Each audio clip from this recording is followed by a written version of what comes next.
Okay, so give me 1 second so I can pull up the chat on my phone.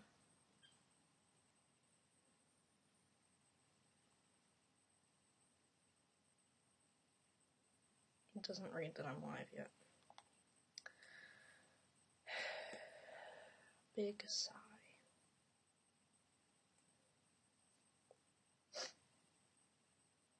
There it goes. Hey there, how's it going? Mia Tamix. Make sure the volume is down on this. Whew, if I can get it to load at all.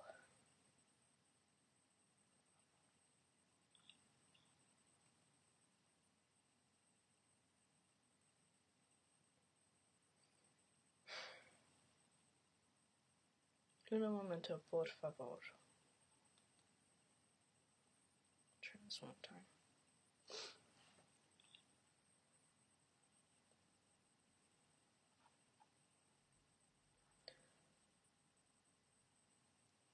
Okay. There we go. Okay. So, I'm gonna read The Things They Carried by Tim O'Brien. Just because I enjoy reading out loud, I need to read it for a class, and it will make things easier for me. And you guys might enjoy the story as well. But that's pretty cool, Mia. So, I'm going to just start out. This is Ring the Paperback one, written by Tim O'Brien, and it is about soldiers, I believe. Yep. Okay. So, here we go. I'm not going to read the reviews at first. The Things They Carried, a work of fiction by Tim O'Brien. This book is lovingly dedicated to the men of Alpha Company, and in particularly to Jimmy Cross, Norman Bowker, Rat Kiley, Mitchell Sanders, Henry Dobbins, and Kiowa. Hope I didn't butcher that name. Acknowledgements. My thanks to Eric Hansen, Rust Hills, Camille Hikes, Seymour Lawrence, Andy McKillop, Ivan Nabokov, Les Ramirez, and above all, to Anne O'Brien, who I'm assuming is probably his wife. Okay.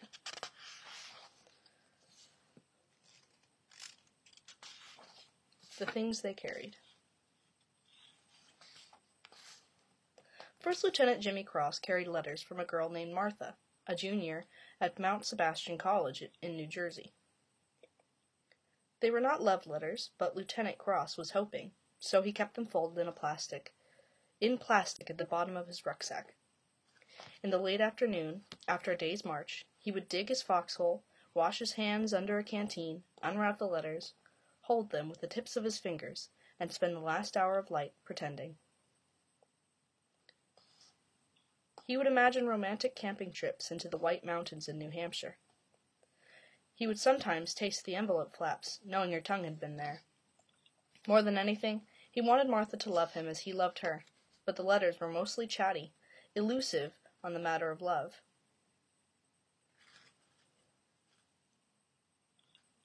You know what? I immediately regretted deciding to read this out loud. Just because it's a lot. You know what? I'm going to skip this paragraph because I've already read it.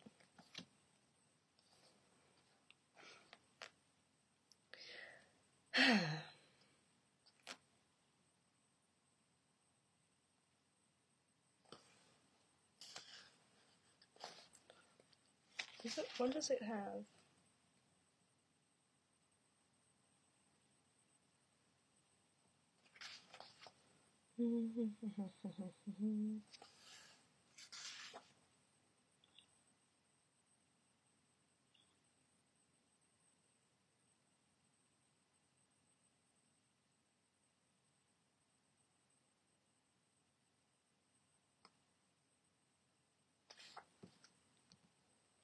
You know what? I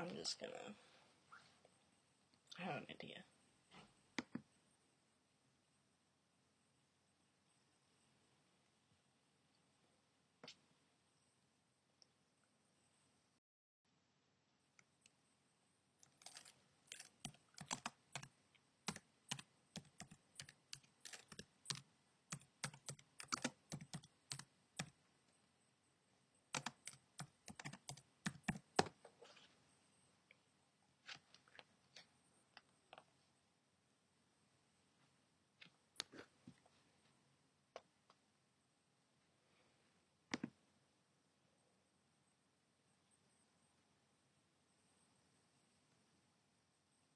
If you're a YouTuber, you're probably using this and this.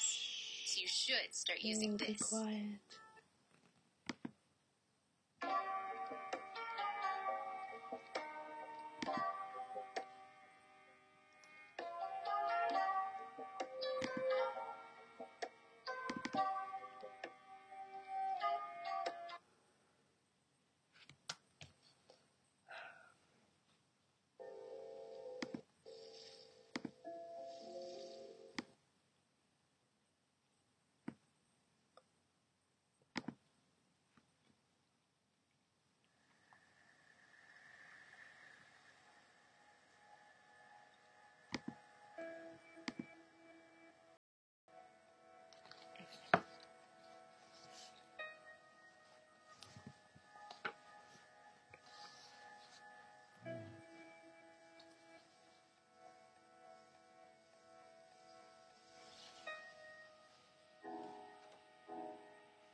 I have an idea again.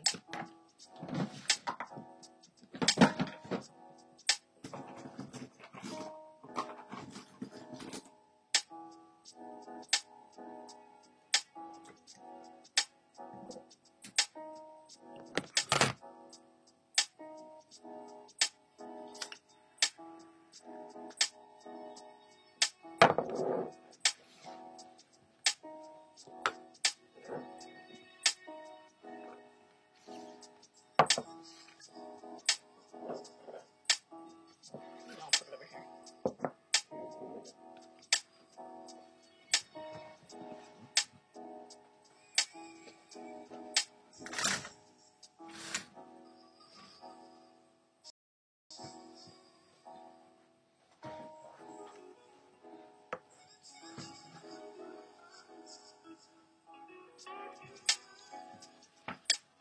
Okay, let me turn down the music now.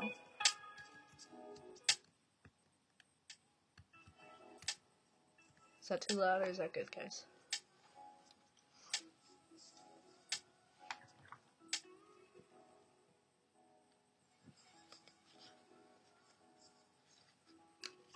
Okay.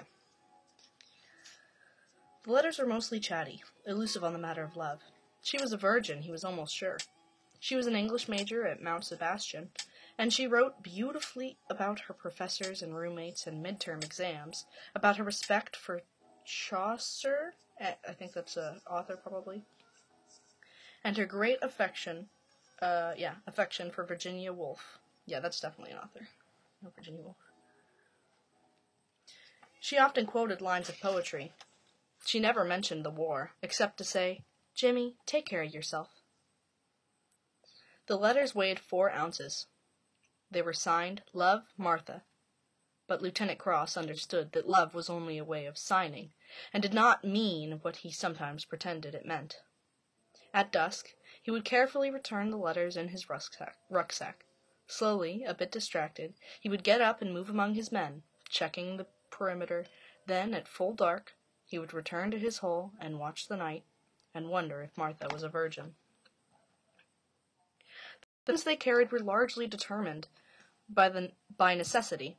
Among the necessities, or near necessities, were P-38 can openers, pocket knives, heat tabs, wrist watches, dog tags, mosquito repellent, chewing gum, candy, cigarettes, salt tablets, packets of Kool-Aid, lighters, matches, sewing kits, military payment certificates, sea rations, and 2 or 3 canteens of water.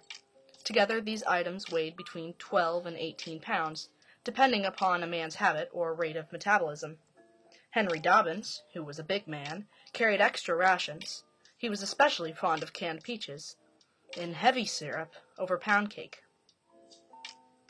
Dave Jensen, who practiced field hygiene, carried a toothbrush, dental floss, and several hotel-sized bars of soap he'd stolen on R&R in Sydney, Australia. Ted Lavender, who was scared, carried tranquilizers until he was shot in the head outside the village of the K in mid-April. By necessity, and because it was SOP, they all carried steel helmets. See, it's just like, okay, so I'm gonna put a little tab there, because you would think that they would say something more about, like, someone's death, but they just sort of continued on. So I'm going to put a little tab there. So I'm going to use pink for anything I notice, like that.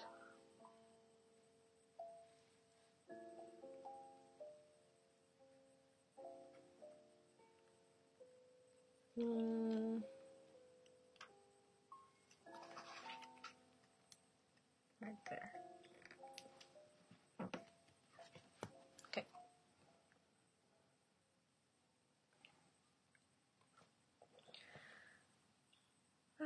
Okay. They all carried steel helmets that weighed 5 pounds, including the liner and camouflage cover. They carried the standard fatigue jackets and trousers. Very few carried underwear. On their feet, they carried jungle boots, 2.1 pounds. And Dave Jensen carried 3 pairs of socks and a can of Dr. Scholl's foot powder as a precaution against trench foot.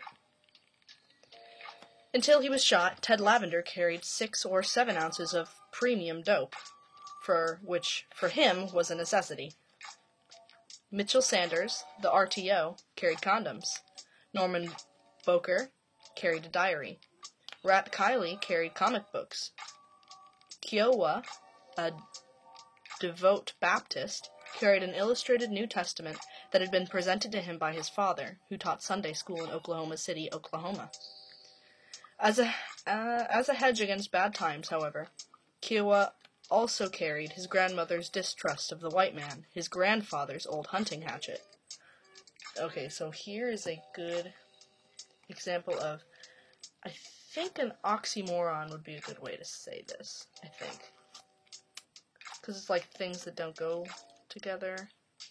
Because it's like he's carrying like the Bible, but then at the same time he's carrying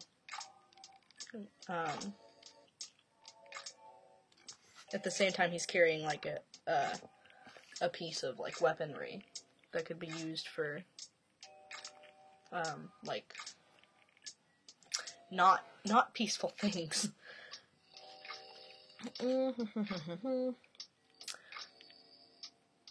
Necessity dictated, because the land was mined and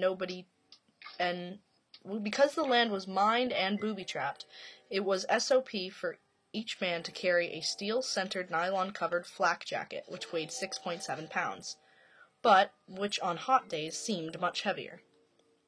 Because you could die so quickly, each man carried at least 1 large compress bandage, usually in the helmet band for easy access. Because the nights were cold and because the monsoons were wet, each carried a green plastic poncho that could be used as a raincoat or ground sheet or makeshift tent. With its quilted liner, the poncho weighed almost 2 pounds, but it was worth every ounce. In April, for instance, when Ted Lavender was shot, they used his poncho to wrap him up, then to carry him across the paddy, then to lift him into the chopper that took him away.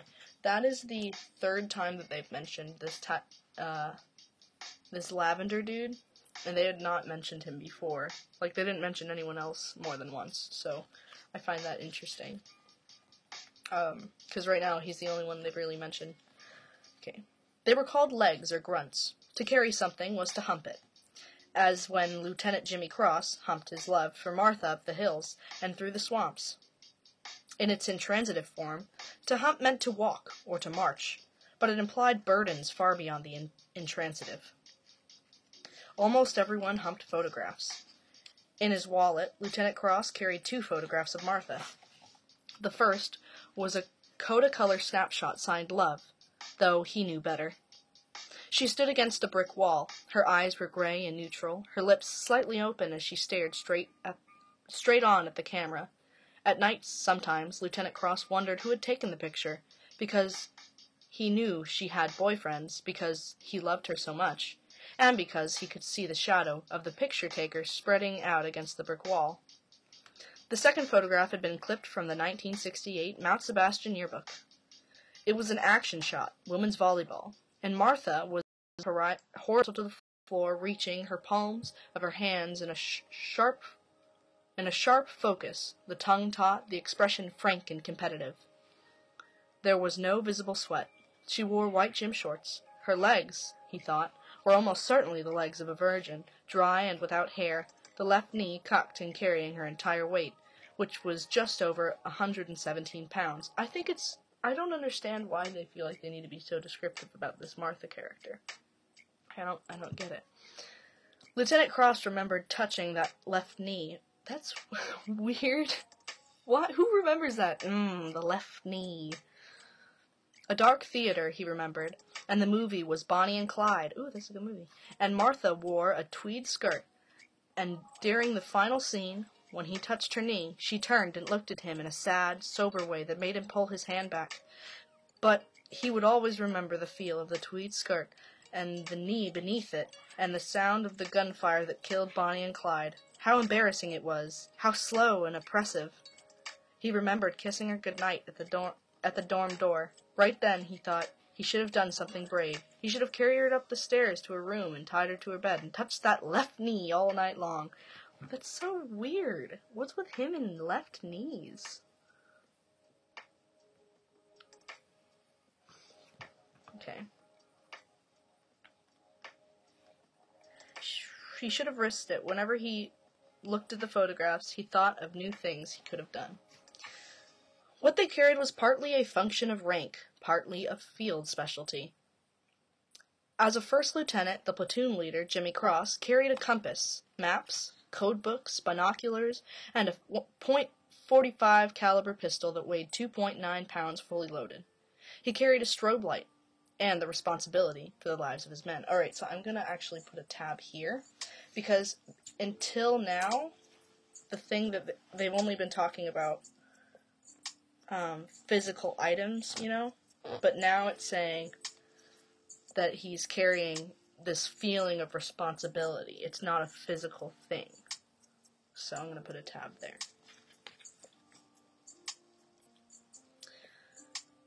As an RTO, Mitchell Sanders carried the PRC-25 radio, a killer, 26 pounds with its battery.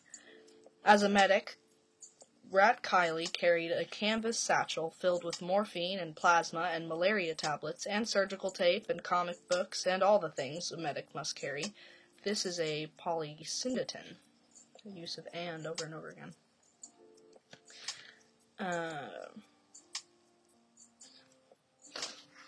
So I'm going to put... So pink tabs are going to be for rhetorical devices. Yeah, I'm going to make pink tabs for rhetorical devices. So here, this is a polysyndeton, so I'm going to mark this one. Well, actually, this is technically a rhetorical strategy, too. Don't you think? But I think it's important, so it's not just a rhetorical strategy, like it contributes a little bit more to what the author's trying to get at. Okay.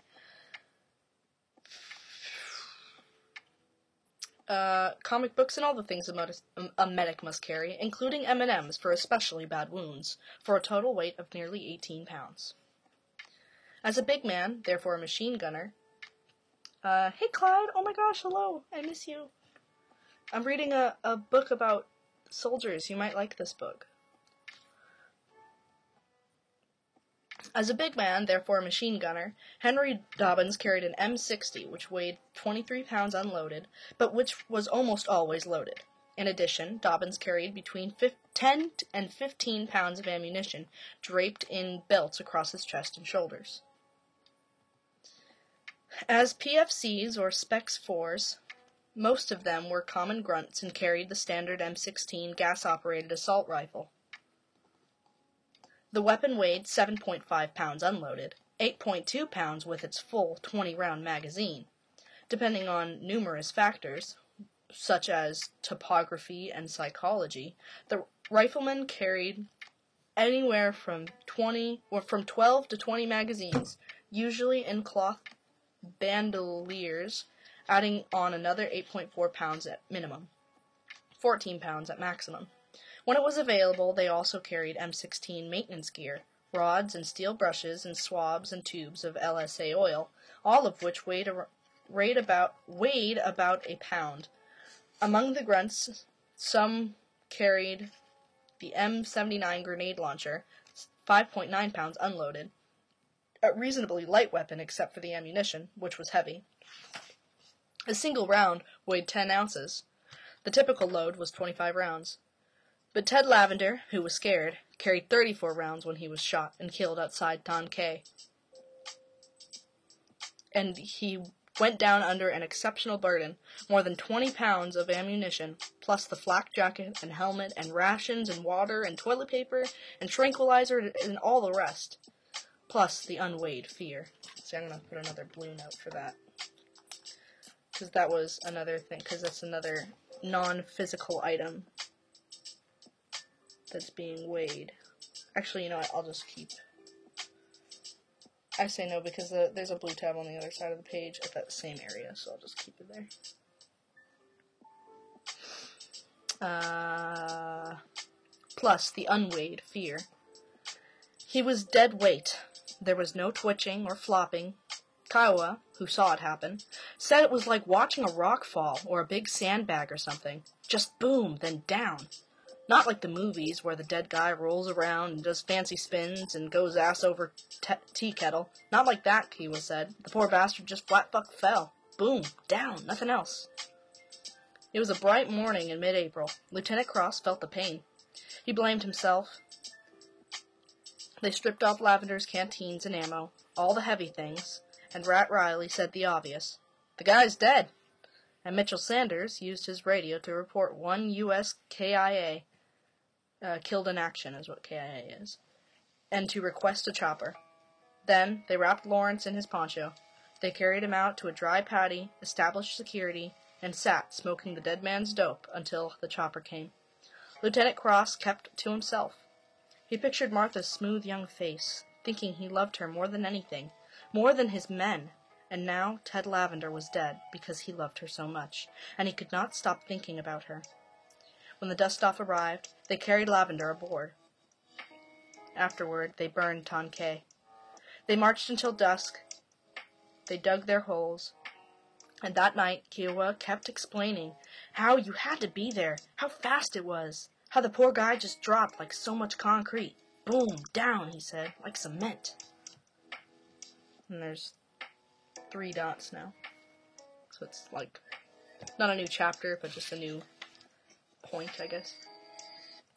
In addition to the 3 standard weapons, the M60, M16, and M79, they carried whatever presented itself, or whatever seemed appropriate as the means of killing or staying alive. They carried catch as catch can, at various times in various situations. They carried M14s and CAR-15s and Swedish Ks and grease guns, and captured AK-47s and Chicoms and RPGs and Simonov carbines and black market Uzis and .38 caliber Smith & Wesson handguns and 66mm LAWs? I have no clue.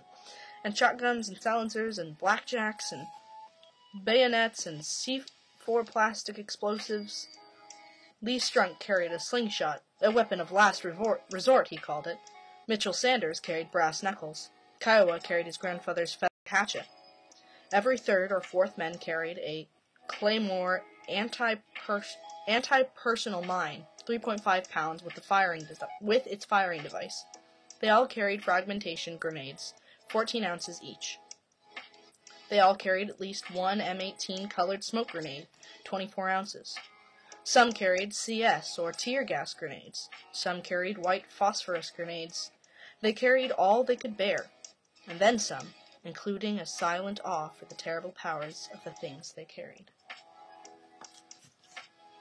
Okay, that's where I'm going to put a blue note.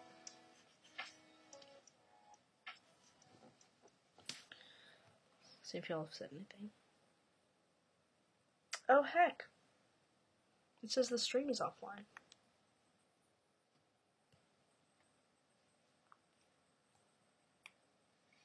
Okay, it's not. Okay, I was shook. Okay. In the first week of April, before Lavender died, Lieutenant Jimmy Cross received a good luck charm from Martha. It was a simple pebble, an ounce at most, smooth to the touch. It was a milky white color with flecks of orange and violet, oval-shaped, like a miniature egg. In the accompanying letter, Martha wrote that she had found the pebble on the Jersey shoreline, precisely where the land touched water at high tide, where things came together but also separated. It was this separate but together quality, she wrote, that had inspired her to pick up the pebble and to carry it in her breast pocket for several days, where it seemed weightless, and then to send it through the mail, by air, as a token of her truest feelings for him. Lieutenant Cross found this romantic, but he wondered what her truest feelings were exactly, and what she meant by separate but together. He wondered how the tides and waves had come into play on that afternoon along the Jersey shoreline when Martha saw the pebble and bent down to rescue it from geology. He imagined bare feet. Martha was a poet, with the poet's sensibilities, and her feet would be brown and bare, her toenails unpainted, her eyes chilly and somber like the ocean in March. Oh, I like that. Chilly and somber like the ocean in March. It's a nice little bit there. Okay. And though it was painful, he wondered who had been with her that afternoon. He imagined a pair of shadows moving along the strip of sand, where things came together but also separated. It was a phantom jealousy, he knew, but he couldn't help himself. He loved her so much. On the march, through the hot days of early April, he carried the pebble in his mouth, turning it with his tongue, tasting sea salt and moisture. His mind wandered. He had difficulty keeping his attention on the war. On occasion he would yell at his men to spread out the column, to keep their eyes open. But when he would slip away into daydreams, just pretending, walking barefoot along the Jersey shore, with Martha carrying nothing, he would feel himself rising, sun and waves and gentle winds, all love and lightness. What they carried varied by mission. When a mission took them to the mountains, they carried mosquito netting, machetes, canvas tarps, and extra bug juice. If a mission seemed especially hazardous, or if it involved a place they knew to be bad, they carried everything they could. In certain heavily mined AOs, I don't know what AOs stands for, where the land was dense with toe poppers and bouncing betties, which I'm assuming are probably like landmine type of things, they took turns humping a 28-pound mine detector. Yeah, okay. With its headphones and big sensing plate, the equipment was a stress on the lower back and shoulders, awkward to handle, often useless because of the sharpnel in the earth. But they carried it anyway, partly for safety, partly for the illusion of safety. Ooh, that hit me, the illusion of safety. I mean, you're in a war. Can you really be safe when you're in war? You know, when you're in a war zone? On ambush, or other nights' missions, they carried peculiar little odds and ends. Kiowa always took along his New Testament and a pair of moccasins for once. Dave Jensen carried night sight vitamins high in carotene. Lee Strunk carried his slingshot. Ammo, he claimed, would never be a problem. Rat Kiley carried brandy and M&M's candy. Until he was shot, Ted Lavender carried the Starlight Scope, which weighed 6.3 pounds with its aluminum carrying case. So I think this guy's death was probably a big toll on, whoever, I can't think of his name now. The main guy, the guy that they keep talking about, the guy in the, hold on, it says it in the front, I can't think of his name. Jimmy Cross. I think that his death was a big toll on Jimmy Cross because he, instead of just saying Ted Lavender every time he mentions Ted Lavender, he says before he died. So I feel like the death of Ted Lavender was probably like a big, like it hit home for Jimmy Cross. It really, like it's affected him a lot, you know. Until he was shot, Ted Lavender carried the Starlight Scope, which weighed 6.3 pounds with its aluminum carrying case. Henry Dobbins carried his girlfriend's pantyhose wrapped around his neck as a comforter. They all carried ghosts. When dark came, they would move out single file across the meadows and paddies to their ambush coordinates, where they would quietly set up claymores and lie down and spend the night waiting. Other missions were more complicated and required special equipment. In mid-April, it was their mission to search out and destroy the elaborate tunnels complexes in the Thon Cay area in Chu Lai. Is this during the Vietnam War? I think this is during the Vietnam War? I don't know. To blow the tunnels, they carried 1-pound blocks of pentrite high explosives, 4 blocks to a man, 68 pounds in all. They carried wiring, detonators, and battery-powered clackers. Dave Jensen carried earplugs. Most often, before blowing the tunnels, they were ordered by higher command to search them. They were considered bad news. Which was considered bad news. But by and large, they just shrugged and carried out orders. Because he was a big man, Henry Dobbins was excused from tunnel duty. The others would draw numbers. Before Lavender died, there were 15... See, there's another time they said before he died. There were 15 men in the platoon, and whoever drew the number 17 would strip off his gear and crawl in head first with a flashlight and Lieutenant Cross's .45 caliber pistol. The rest of them would fan out as security. They would sit down or kneel, not facing the hole, listening to the grounds beneath them, imagining cobwebs and ghosts, whatever was down there. The tunnel walls squeezing. How the flashlight seemed impossibly heavy in the hand, and how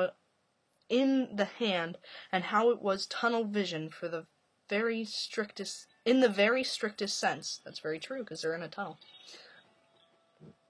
Compression in all ways, every time, and how you had to wiggle, ass and elbows, a swallowed-up feeling, and how you found yourself worrying about odd things.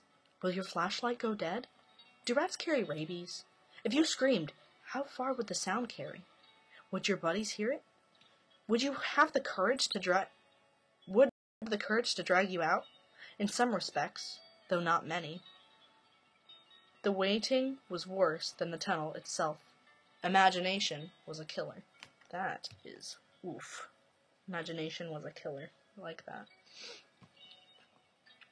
On April 16th, when Lee Strunk drew the number 17, he laughed and muttered something and went down quickly. The morning was hot and very still. Not good, Kiowa said.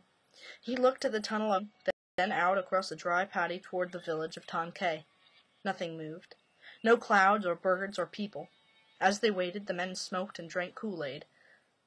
How do you smoke Kool-Aid? Oh, they smoked and drank Kool-Aid. I thought they were smoking and drinking the Kool-Aid. I was like, what? Who smokes Kool-Aid? Not talking much, feeling sympathy for Lee Strunk, but also feeling the luck of the draw. You win some, you lose some, said Michael Sanders, and sometimes you settle for a rain check. It was a tired line, and no one laughed. Henry Dobbins ate a tropical chocolate bar. Ted Lavender popped a tranquilizer, and went off to pee. After 5 minutes, Lieutenant Jimmy Cross moved to the tunnel, leaned down, and examined the darkness. Trouble, he thought. A cave-in, maybe. And then suddenly, without willing it, he was thinking about Martha.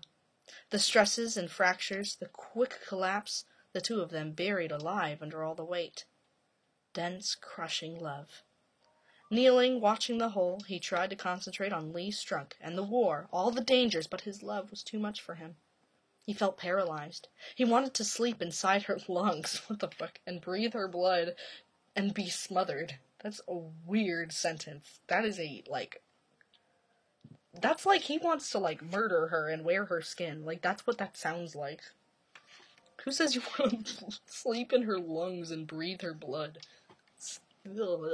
Okay. He wanted her to be a virgin and not a virgin all at once. He wanted to know her. Intimate secrets. Why poetry? Why so sad? Why the grayness in her eyes? Why so alone? Not lonely, just alone. Riding her bike across campus or sitting off by herself in the cafeteria. Even dancing. She danced alone. And it was the aloneness that filled him with love. He remembered telling her that one evening. How he nodded and looked away, and how, later, when he kissed her, he received the kiss without returning it. Her eyes wide open, not afraid, not a virgin's eyes, just flat and uninvolved. Lieutenant Cross gazed at the tunnel. But he was not there. He was buried with Martha under the white sand at the Jersey shore. They were pressed together, and the pebble in his mouth was her tongue. He was smiling. Vaguely, he was aware of how quiet the day was, the sullen Patties, yet he could not bring himself to worry about matters of security. He was beyond that. He was just a kid at war, in love. He was 24 years old. He couldn't help it. A few moments later, Lee Strunk crawled out of the tunnel. He came up grinning, filthy but alive. Lieutenant Cross nodded and closed his eyes while the others clapped Strunk on the back and made jokes about rising from the dead. "Worms," Rat Kiley said. "Right out of the grave. Fucking zombie." The men laughed. They all felt great relief. "Spook City," said Michael Sanders. Lee Strunk made a funny ghost sound. Ooh! A kind of moaning, yet very happy, and right then, when Strunk made that high, happy moaning sound, they all went, "Oh!" Right then, when the happy moaning sound, when he went, "Oh!" Right then, Tad Lavender was shot in the head, and on his way back from peeing. He lay with his mouth open. His teeth were broken. There was a swollen black bruise under his left eye. The cheekbone was gone. "Oh, shit," Kiley said. Rat Kiley said, the guy's dead. The guy's dead," he kept saying, which seemed profound. The guy's dead. I mean, really. So, something else I'm noticing about this author is that he doesn't really use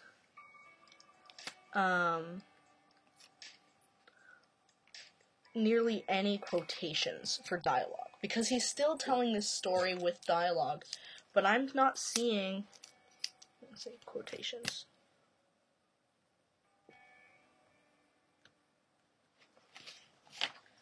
And then, so yeah, so that's something I'm noticing, is that it's not really, there's not really quotations, like here, when he's saying what Rat Kiley is saying, there's not really any quotations indicating that that's really him who's saying that, you know what I mean? Okay. Let's keep going. The things they carried were determined to some extent by superstition. Lieutenant Cross carried his good luck pebble. Dave Jensen carried a rabbit's foot. Norman Boker, otherwise a very gentle person, carried a thumb that had been presented to him as a gift by Michael Sanders. A thumb? Like a literal thumb? The thumb was dark brown, rubbery to the touch, and weighed 3 ounces at most. It had been cut from a VC corpse, a boy of 15 or 16. Ew! Ew! Who carries a thumb? Who carries some random kid's thumb? Why would they do that? Okay, They'd found him at the bottom of an irrigation ditch, badly burned, flies in his mouth and eyes. Ew. The boy wore black shorts and sandals. At the time of his death, he had been carrying a pouch of rice, a rifle, and 3 magazines of ammunition.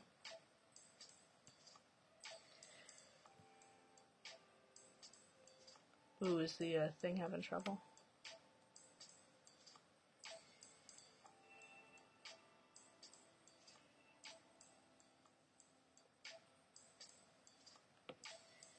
I don't know.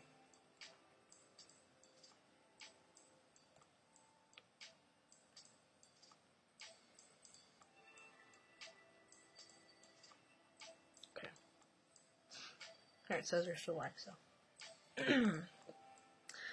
You want my opinion, Michael Sanders said. There's a definite moral here.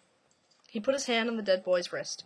He was quiet for a time, as if counting a pulse. Then he patted the stomach, almost affectionately, and used Kiowa's hunting hatchet to remove the thumb. That's so weird. Who just goes and removes some kid's thumb? They just found this dead kid and they just decided, you know what? I'm gonna take his thumb. It's a good luck charm. What? Henry Dobbins asked what the moral was. Moral? You know, morale. Sanders wrapped the thumb in toilet paper and handed it across to Norman Boker. There was no blood. Smiling, he kicked the boy's head. Ew! Why would they do that? Watched the flies scatter and said, It's like that old TV show, Paulden. Have gun, will travel. Henry Dobbins thought about it. Yeah, well, he finally said, I don't see no morale. There it is, man. Fuck off. So this is, I think, supposed to be a conversation between 2 people, but there's no quotations, so it's, like, hard to tell. It's definitely stylistic, I can say that much. It's the fact that there's no quotations is definitely different. They carried USO stationery and pencils and pens. They carried sterno, safety pins, trip flares, signal flares, spools of wire, razor blades, chewing tobacco, liberated joss sticks, and statuettes of the smiling Buddha, candles, grease pencils, the stars and stripes, fingernail clippers, psy-ops leaflets, brush hats, bolos, and much more.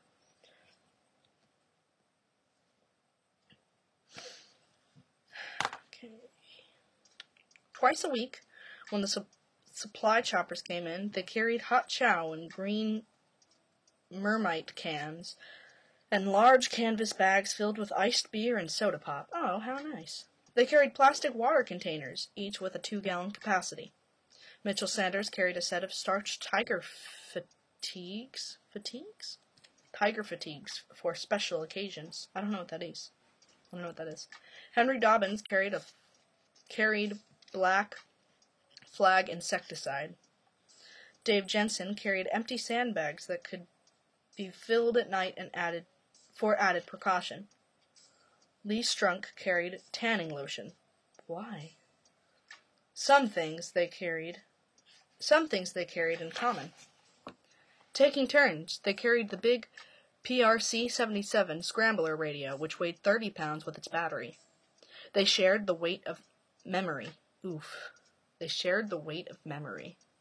They took up what others could no longer bear. Often they carried each other, the wounded or weak. They carried infections. They carried chess sets, basketballs, Vietnamese English dictionaries, insignia of rank, bronze stars and purple hearts, plastic cards imprinted with the code of conduct. They carried diseases, among them malaria and dysentery. They carried lice and ringworm and leeches and paddy algae and various rots and molds. They carried the land itself. Vietnam. Yes, this is during Vietnam. The place, the soil, a powdery orange-red dust that covered their boots and fatigues and faces. They carried the sky. The whole atmosphere, they carried it. The humidity, the monsoons, the stink of fungus and decay, all of it, they carried gravity. They moved like mules. By daylight, they took sniper fire. At night, they were motored.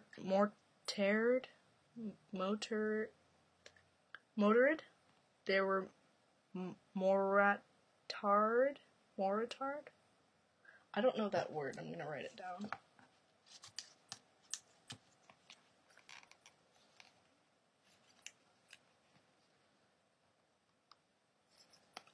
Man, I just want to write in this book so bad. Mort. I don't know that word. I'll just in pencil those. There. But it was not battle. It was the endless march, village to village, without purpose, nothing won or lost. They marched for the sake of the march. They plodded along slowly, dumbly, leaning forward against the heat, unthinking, all blood and bone, simple grunts, soldiering with their legs, toiling up the hills and down into the paddies, and across the rivers and up again and down, just humping one step, and then the next, and then another, but no volition. Okay, I'm actually going to get out here. I'm going to use big sticky notes like this to write down the words I don't know. So, the first one,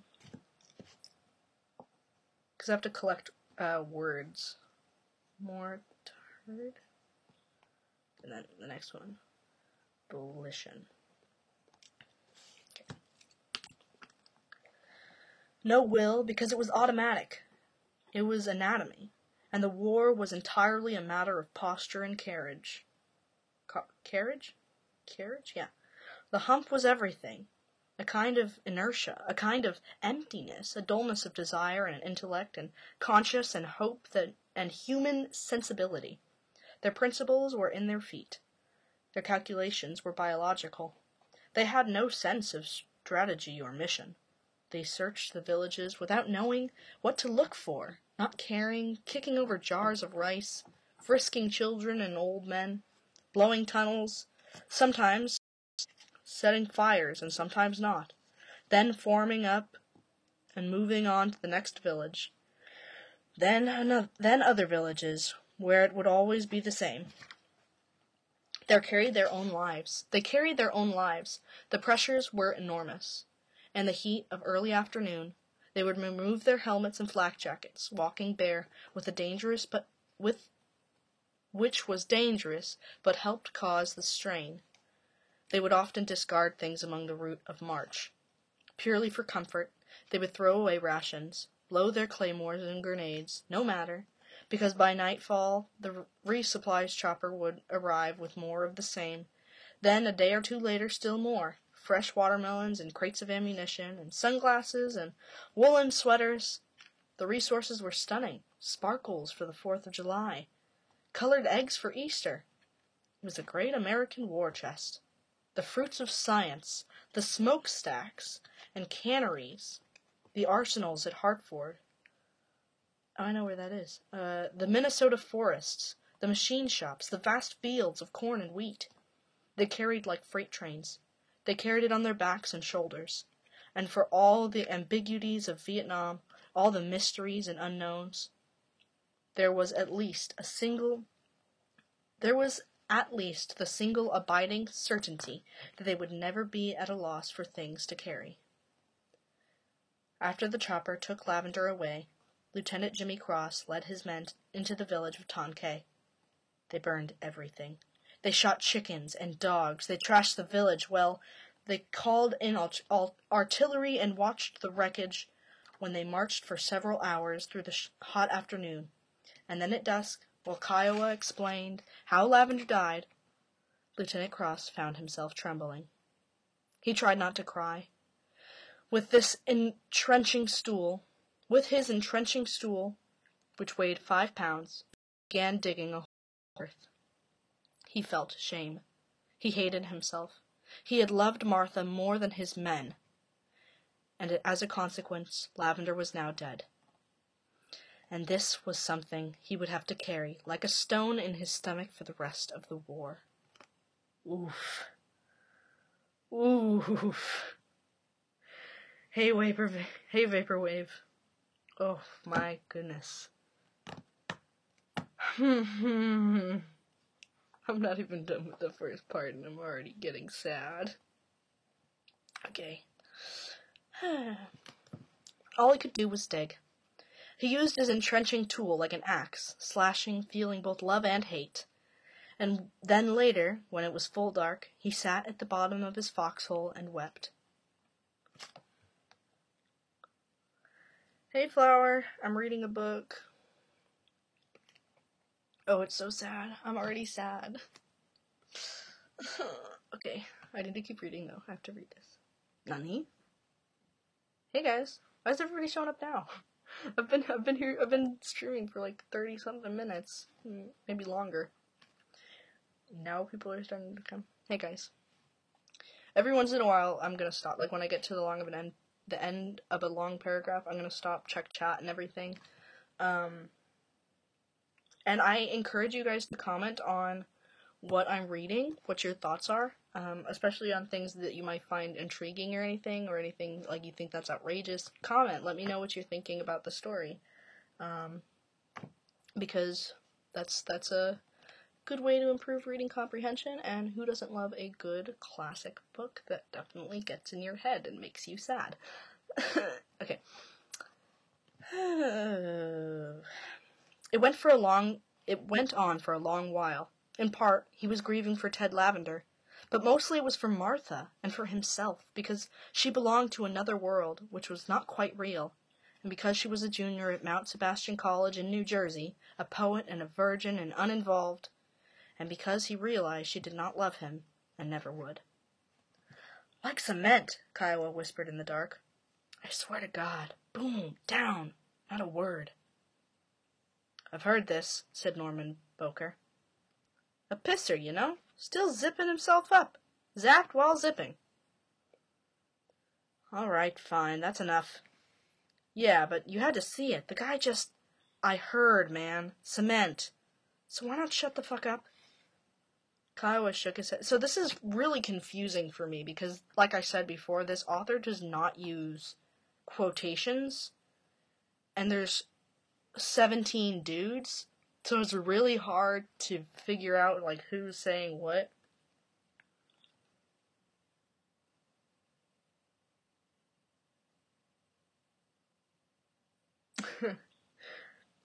So it's really challenging for me to find out, like, who's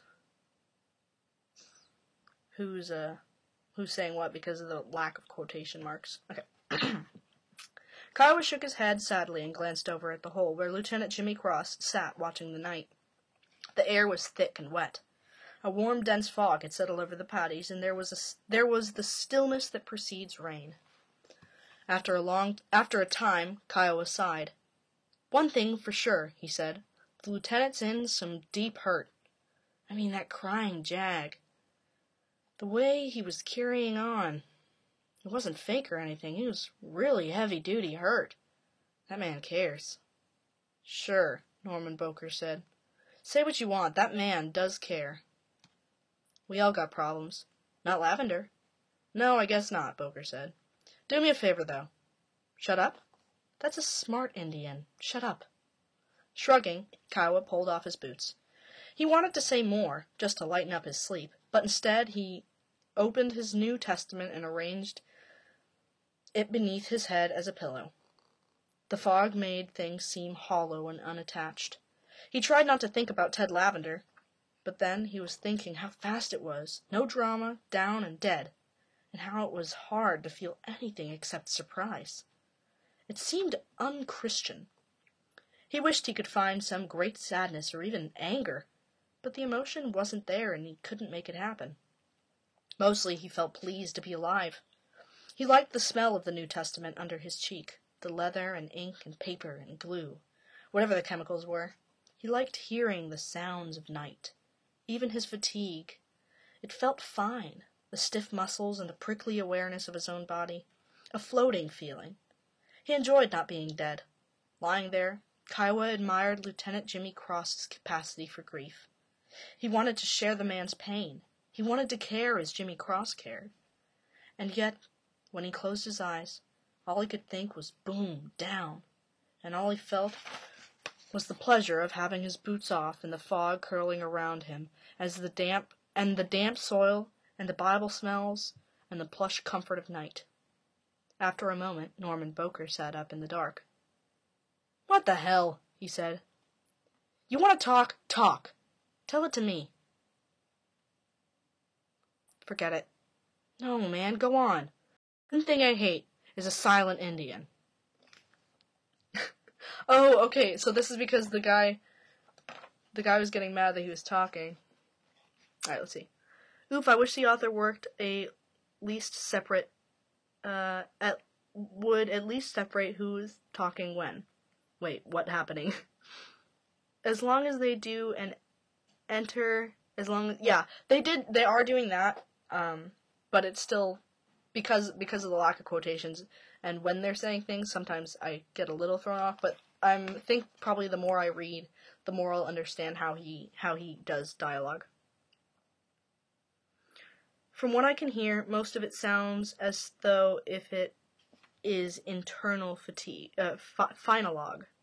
I'm gonna look into reading this book soon, too, just to see it from start to finish. Yeah, it's pretty good so far. I'm liking it. So then I kind of think this is a little humorous. So he sits there, he's like, "You know what, man? Shut up." And then he says, and he's like, "Okay, I'll shut up." And then he's quiet, and then he's like, Never mind, just talk. That's weird. Why are you being quiet?" So I find that funny. What do you need? Nothing. Okay, I'm reading my book. I'm doing homework. So. Why are you streaming? So I can stay on task. And you are not helping with that. Get. Con plus. Oh, sure, but keep the volume down. Okay. Con plus. Also.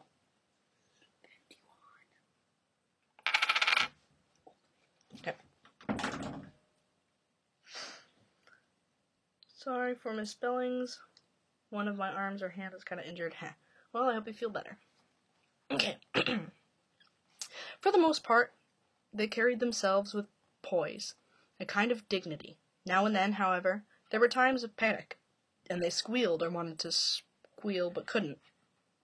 When they twitched and made moaning sounds and covered their heads and said, "Dear Jesus," and flopped around on the earth and fired their weapons blindly and cringed and sobbed and begged for the noise to stop and went wild and made stupid promises to themselves and to God and to their mothers and fathers, hoping not to die. In different ways, it happened to all of them. Afterward, when the firing ended, they would blink and peek up. They would touch their bodies, feeling shame and quickly hiding it. They would force themselves to stand. As if in slow motion, frame by frame, the world would take on the old logic, absolute silence, then the wind, then sunlight, then voices. It was the burden of being alive. Awkwardly, the men would reassemble themselves, just in private, then in groups, becoming soldiers again. They would repair the leaks in their eyes. They would check for casualties, call in dust-offs, light cigarettes, try to smile, clear their throats and spit, and begin cleaning their weapons. I just realized my music stopped. Let's do this one now.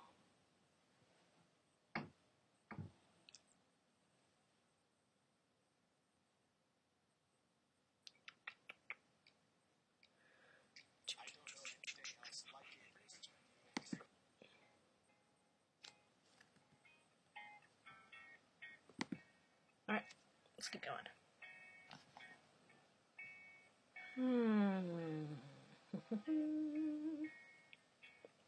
After a time, someone would shake his head and say, "No lie, I almost shit my pants."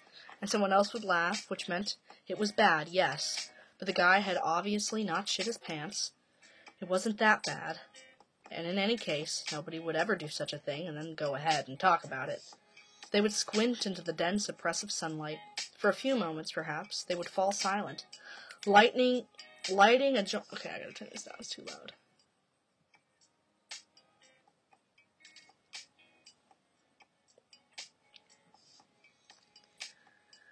For a few moments, perhaps, they would fall silent, lighting a joint and tracking its passage from man to man, in handling, holding in the humiliation. Scary stuff, one of them might say. But then someone else would grin or flick an eyebrow and say, Roger Dodger, almost cut me a new asshole, almost. There's a lot of diction here, of like how these soldiers would be talking. You know? Alright. There were numerous such poses. Some carried themselves with a short and wristful resignation, others with pride or stiff soldierly, or stiff soldierly discipline, or good humor, or macho zeal. They were afraid of dying, but they were even more afraid to show it. They found jokes to tell. They used a hard vocabulary to contain the terrible softness. Greased, they'd say. Offed, lit up, zapped while zipping. It wasn't cruelty, just stage presence. They were actors. When someone died, it wasn't quite dying because, in a curious way, it seemed scripted. And because they had their lines mostly memorized, irony mixed with tragedy, and because they called it by other names, as if to insist and destroy the reality of death itself. They kicked corpses. They cut off thumbs. They talked grunt lingo. They told stories about Ted Lavender's supply of tranquilizers, how the poor guy didn't feel a thing, how incredibly tranquil he was. There was moral here, said Mitchell Sanders. They were waiting for Lavender's chopper, smoking the dead man's dope. The moral's pretty obvious, Sanders said, and winked. Stay away from drugs. No joke, they'll ruin your day, every time. Cute, said Henry Dobbins. Mind blower, get it? Talk about Wiggy. Nothing left, just blood and brains. They made themselves laugh. There it is, they'd say, over and over. There it is, my friend, there it is. As if the redemption itself were an act of poise, a balance between crazy and almost crazy. Knowing without going where there it is, which meant be cool, let it ride, because, oh yeah, man, you can't change what can't be changed. There it is. There it absolutely and positively and fucking well is. They were tough. They carried all the emotional baggage of men who might die. Grief, terror, love, longing. These were intangibles. But the intangibles had their own mass and specific gravity. They had tangible weight. They carried shameful memories. They carried the common secret of cowardice, barely restrained, the instinct to run or freeze or hide, and in many respects, this was the heaviest burden of all. For it could never be put down. It required perfect balance and perfect posture. They carried their reputations. They carried the soldier's greatest fear, which was the fear of blushing. Men killed and died because they were embarrassed not to. It was what had brought them to the war in the first place. Nothing positive, no dreams of glory or honor, just to avoid the blush of dishonor. They died so as not to die of embarrassment. Damn. Oh, that hurt. They died as to not to die in embarrassment.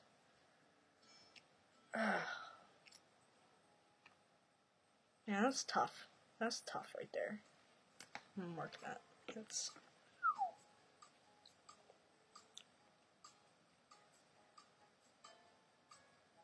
Yeah, I agree with that, comparing it to the script. Author does good making it sound like soldier talk. I agree. Alright. I think I'm going to change this music because it's a little too upbeat for me. I feel like it's too happy for this. So we're going to listen to Raining in Paris instead.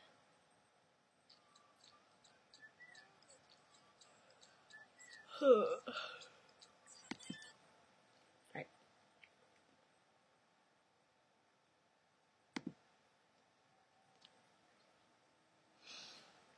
Alright.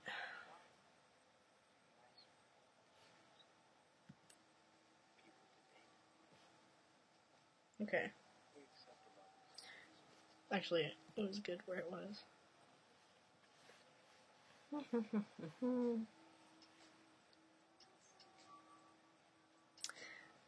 Okay. Men killed and died because they were embarrassed not to. It was what had brought them to the war in the first place. Nothing positive, no dreams of glory or honor. Oh, I already read this. There it is. They died as to not die of embarrassment. They crawled into tunnels and walked point and advanced under fire. Each morning, despite the unknowns, they made their leg move. They endured.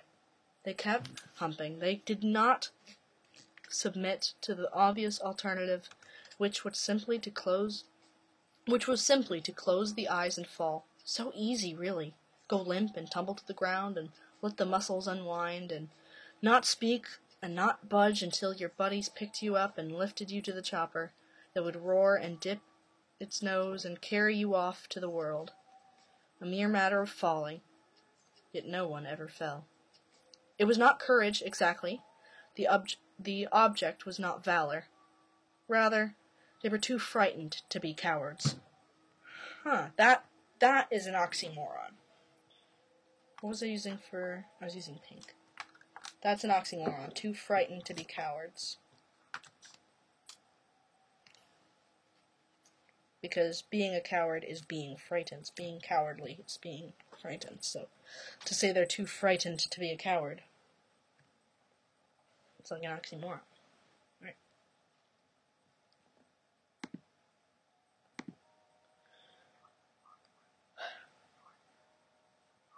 Ooh, some strong language in this book as well.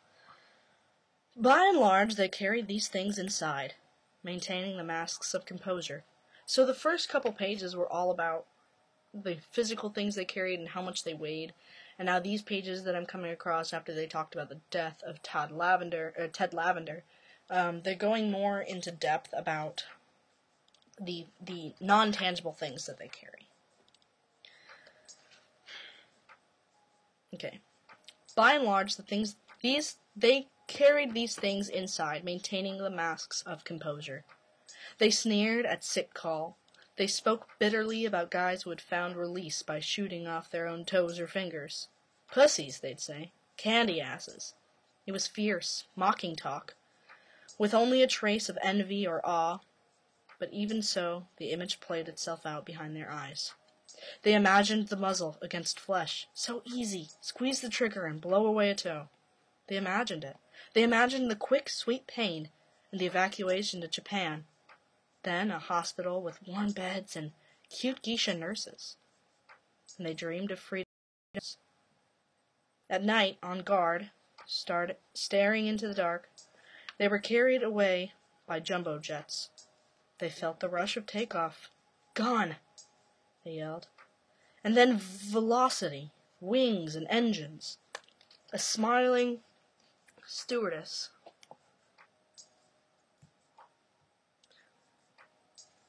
Is it actually still, is it still saying it's live? Okay, it is. Alright. A smiling stewardess. But it was more than a plane. It was a real bird. A big, sleek, silver bird with feathers and talons and high screeching. They were flying. The weights fell off. There was nothing to bear. They laughed and held on tight, feeling the cold slap of wind and altitude, soaring, thinking, it's over, I'm gone. They were naked, they were light and free. It was all lightness, bright and fast and buoyant, light as light, a helium buzz in the brain. A giddy bubbling in the lungs as they were taken up over the clouds and the war beyond duty, beyond gravity and mortification and global entanglements. Senloi, they yelled. I'm sorry, motherfuckers, but I'm out of it. I'm goofed. I'm on a space cruise. I'm gone. Oh, heck. I just elbowed my fucking candle. Actually, I think I can just keep it playing as long as I have the volume down. Okay.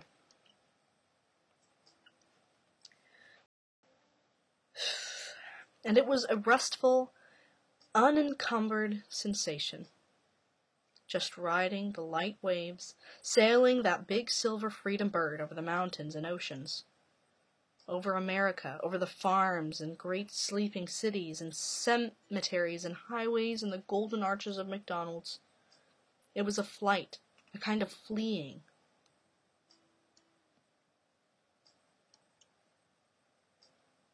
Analogies, indeed. There are lots of analogies.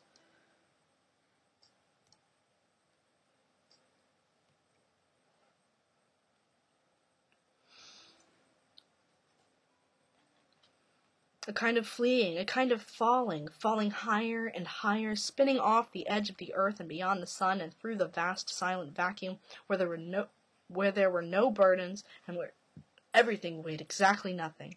Gone, they screamed. I'm sorry, but I'm gone. And so at night, not quite dreaming, they gave themselves over to lightness. They were carried. They were purely born. On the morning after Ted Lavender died, First Lieutenant Jimmy Cross crouched at the bottom of his foxhole and burned Martha's letters. They were burned into 2 photographs.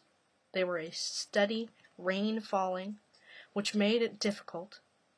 There was a steady rain falling, which made it difficult, but he used heat tabs and sterno to build a small fire, screening it with his body, holding the photographs over the tight blue flame with the tips of his fingers. He realized it was only a gesture. Stupid, he thought. Sentimental, too, but mostly just stupid. Lavender was dead. He couldn't burn the blame. Besides, the letters were in his head, and even now, without photographs, Lieutenant Cross could see Martha playing volleyball in her white gym shorts and yellow t-shirt. He could see her moving in the rain. When the fire died out, Lieutenant Cross pulled his poncho over his shoulders and ate breakfast from a can. There was no great mystery, he decided. In those burned letters, Martha had never mentioned a war, except to say, Jimmy, take care of yourself. She wasn't involved. She signed the letters love, but it wasn't love, and all the fine lines and technicalities did not matter. Virginity was no longer an issue. He hated her. Yes, he did. He hated her. Love, too, but it was a hard, hating kind of love. The morning came up and went. The morning came up wet and blurry. Everything seemed part of everything else, the fog and Martha and the deepening rain. He was a soldier, after all. Half smiling, Lieutenant Cross took out his maps. He shook his head hard, as if to clear it, then bent forward and began planning the day's march. In 10 minutes, or maybe 20, he would rouse the men and they would pack up and head west, where the maps showed the country to be green and inviting. They would do what they had always done. The rain might add some weight, but otherwise it would be one more day layered upon all the other days. He was realistic about it. There was new hardness in his stomach. He loved her, but he hated her. No more fantasies, he told himself. Henceforth, when he thought about Martha, he would only think that she belonged elsewhere. He would shut down the daydreams. This was not Mount Sebastian. It was another world. There were no pretty poems or midterm exams, a place where men died of carelessness and gross stupidity. Kiowa was right. Boom, down, and you were dead. Never partly dead. Briefly, in the rain, Lieutenant Cross saw Martha's gray eyes gazing back at him. He understood. It was very sad, he thought, the things men carried inside, the things men did or felt they had to do. He almost nodded at her, but didn't. Instead, he went back to his maps. He was now determined to perform his duties firmly and without negligence. It wouldn't help Lavender, he knew that, but from this point on, he would comport himself as an officer. He would dispose of his good luck pebble. Swallow it, maybe. Why? You could just throw the pebble. Why would you swallow it? That's so gross. Also, you could, choke on it or something. Okay. He would dispose of his good luck pebble, swallow it maybe, or use Lee Strunk's slingshot, or just drop it along the trail. On the march, he would impose strict field discipline. He would be careful to send out flank security, to prevent struggling or bunching up, to keep his troops moving at the proper pace and the proper interval. He would insist on clean weapons. He would confiscate the remainder of Lavender's dope. Later that day, perhaps, he would call the men together and speak to them plainly. He would accept the blame for what had happened to Ted Lavender. He would be a man about it.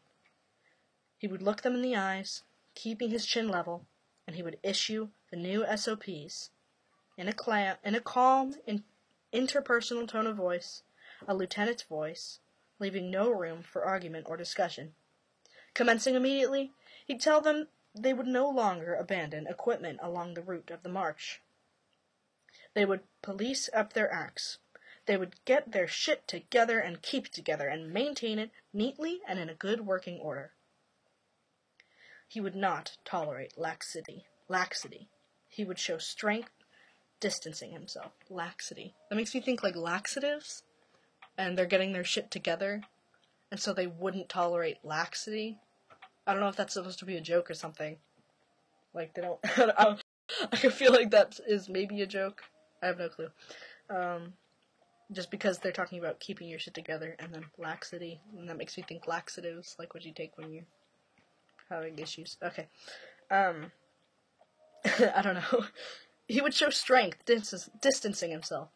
Among the men would be grumbling, of course, and maybe worse, because their days would seem longer and their loads heavier. But Lieutenant Jimmy Cross reminded himself that his obligation was not to be loved, but to lead. He would dispense with love. He would not know a factor. He was not now a factor, and if anyone quarreled or complained, he would simply tighten his lips and arrange his shoulders in the correct command posture. He might give a curt little nod, or he might not. He might just shrug and say, "Carry on." Then they would saddle up and form into a column and move on out toward the villages of the west of Tonquet. That is the end of the first chapter, which is only 25 pages.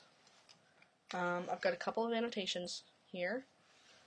The biggest points I think I've made that I've found for this book so far, and my assumption so far is that okay, I'm actually going to take out my paper to write a double entry reading journal. So welcome to everyone who just got here. I see there's 3 viewers right now. I'm going to be taking a little bit of a break from the actual reading to talk about what we just read, what I think it means, words that I found in it, all that good stuff. So, give me one moment. I'm going to take out some lined paper that I can use to write this double entry reading journal on. Okay, so I have been reading the first chapter called The Things They Carried, called The Things They Carried. So each chapter is not labeled by a number in this book. They're labeled by like different sections, I guess. So the first one is The Things They Carried. The second one is Love. The third one is Spin. The fourth one is On the Rainy River. The fifth one is Enemies. The sixth one is Friends. The seventh one is How to Tell a True War Story. The eighth one is The Dentist. The ninth one is Sweetheart of the Song Tra Bong. Nope, I'm at the very beginning. Then the one after that is Stockings, then Church, then The Man I Killed, then Ambush, then Style. So they're not labeled by numbers like other ones. So now I'm going to be doing a double entry reading journal, which, if you've never heard of that, one side you do reading notes, things that you've noticed about the text, specific quotes, anything that really gets your attention.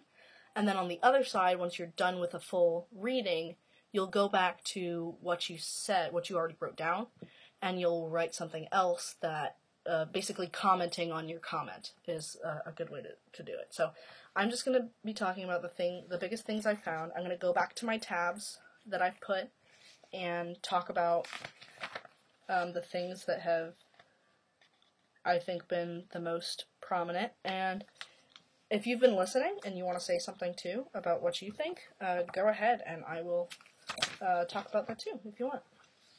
So, one of the things for me was definitely the fact that first they were they used, actually no, because they started talking about all the physical items and their physical weights of what they carried, right? But then later in the chapter they started talking about like the internal, like, feelings of weight, like weights on your shoulder type of weight, you know? So I think, so I'm gonna put, they started with talking about the physical items carried,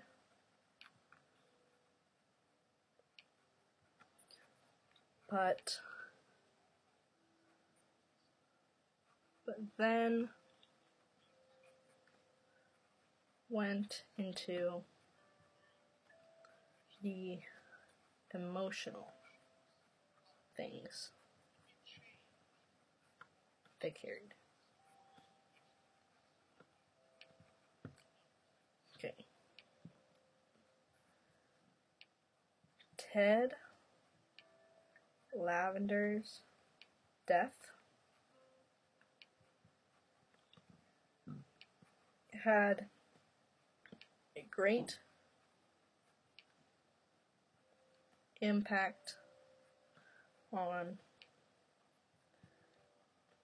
Jimmy Cross, I think, because he feels responsible as the platoon sergeant.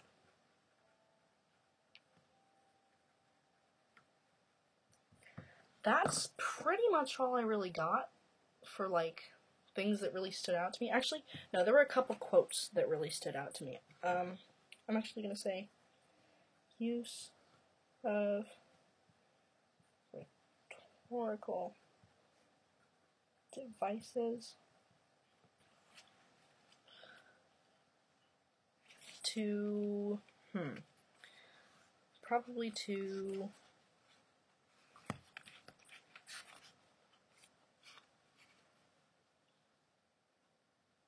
so here's, responsibility lies for men.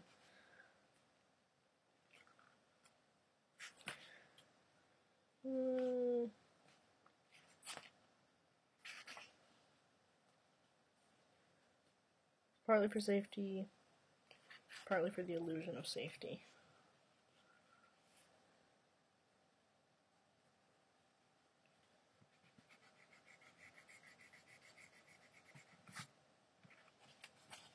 I liked that quote. I think I want to write that one down.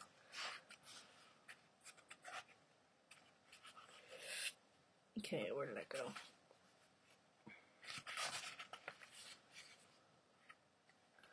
Okay.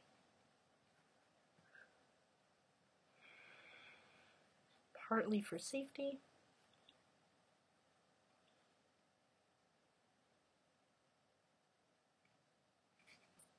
Safety. Partly for the illusion of safety.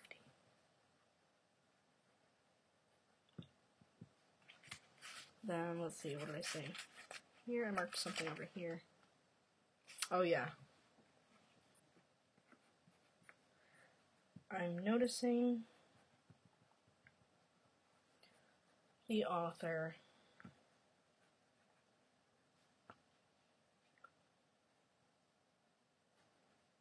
does not use quotations for dialogue.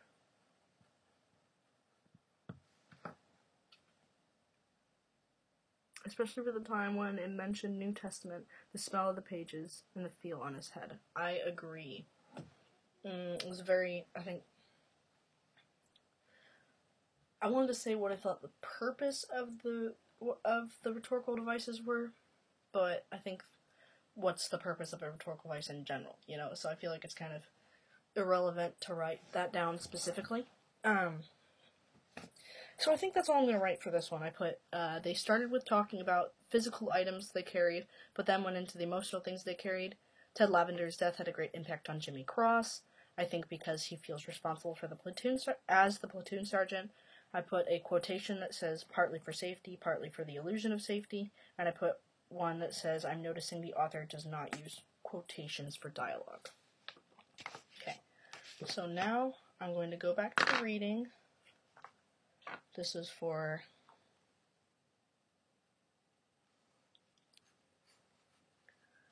things they carried.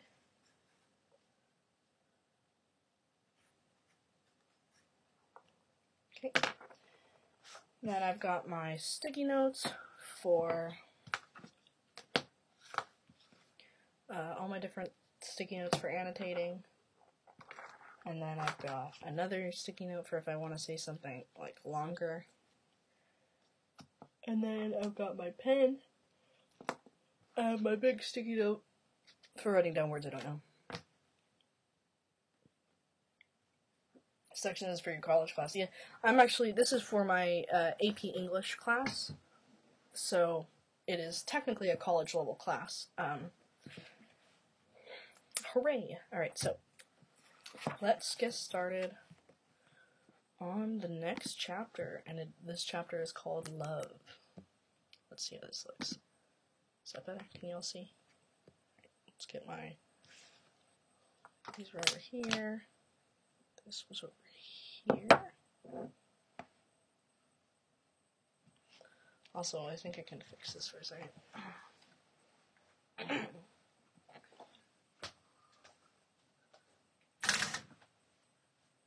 Alright, that's better. Reading by the candlelight. Alright. Time to read. Love. So I think this is kind of being read or being written almost from the perspective of Jimmy Cross, just because I feel like they're talking about him a lot. And now anything that anything I stop and think, and like when I'm stopping, thinking, and saying something, I'm gonna write down those points in my double entry reading journal.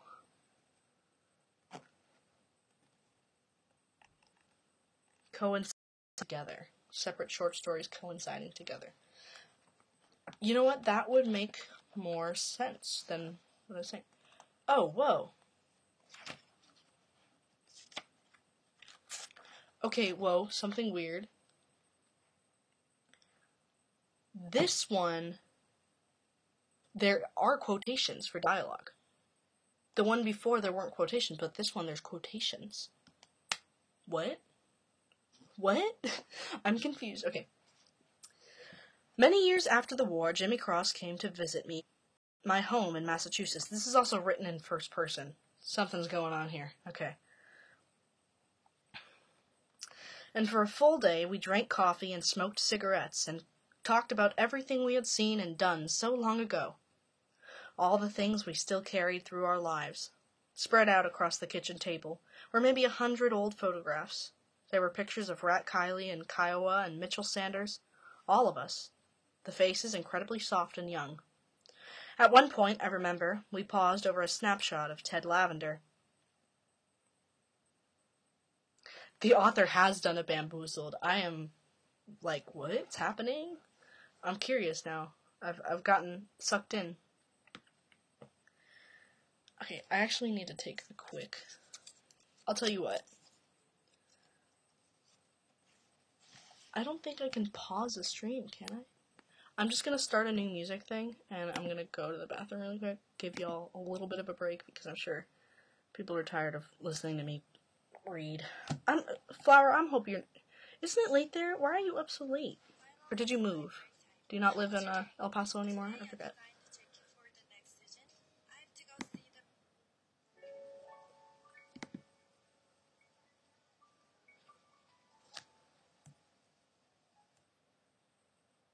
Oh, what? Okay. I will be right back. I'm going to go to the bathroom. And then I'll keep reading.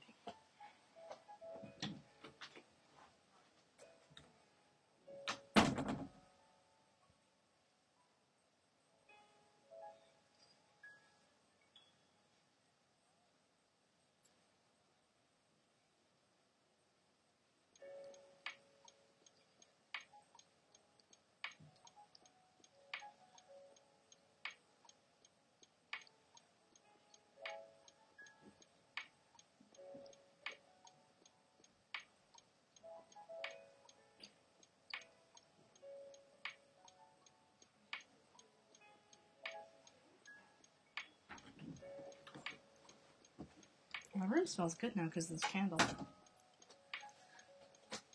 Alright, I've returned. I can't sleep. Aw. Well, thanks for hanging out, Flower. It's nice having people come in and hanging out, so it's not just, just me sitting here by myself reading. Even one person watching, I think, is enough to keep me motivated. Alright, I'm going to start over.